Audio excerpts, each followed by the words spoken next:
Dňa 4.2.2026 sa na gymnáziu Františka Víťazoslava Sasínka v Skalici uskutočnil deň otvorených dverí. Cieľom DOD na našej škole je predstaviť našu školu novým alebo teda budúcim žiakom, poukazovať im tady interiér a ako to tu funguje. Zavítali k nám nielen uchádzajúci sa žiaci s rodičmi, ale aj bývalí študenti s cieľom zaspomínať si na školské časy. Ja som dnes prišla preto, aby som pozdravila teda mojich bývalých profesorov a aby sme si teda spolu trochu zaspomínali a aby som im povedala, že kam som vlastne išla na vysokú školu a ako to zvládam. Žiaci mali možnosť skúsiť si prijímacie skúšky na nečisto. Slovenčina zatím bola ľahká, ale neviem, ako dopadne matematika. Mali možnosť si prezrieť školu a získať informácie, prečo študovať na gymnáziu. Hlavne kvôli tomu, aby získali kvalitné všeobecné vzdelanie, naučia sa cudzie jazyky, okrem toho sa môžu zapojiť do rôznych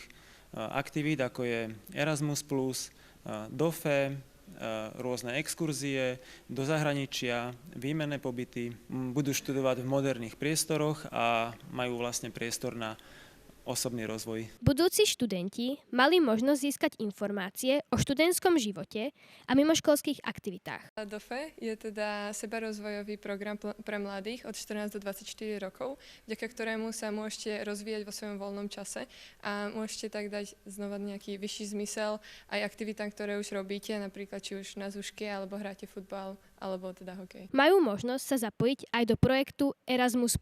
Na škole sa páčilo rodičom aj samotným uchádzačom. Tak ja som na túto školu chodila 8 rokov, takže viem, že táto škola je kvalitná, takže určite nemám pochybnosť. A čo sa týka kvalit, tak v rámci tejto prezentácie bolo uvedené, čomu sa teda škola venuje, do akých programov sa zapája Erasmus, aké také rôzne krúžky, aj čo sa týka vzdelávania, určite kvalitní pedagógovia, takže myslím si, že teda Skalické gymnázium je určite z tých okolitých gymnázií z tých najlepších teda. Rozmýšľam nad gymnázium a zdá sa mi to ako výborná škola. Informácie o štúdiu poskytla aj pani riaditeľka. V školskom roku 2026-2027 otvárame 2 triedy štvoročného štúdia a môžeme prijať 54 uchádzačov z 9. ročníka.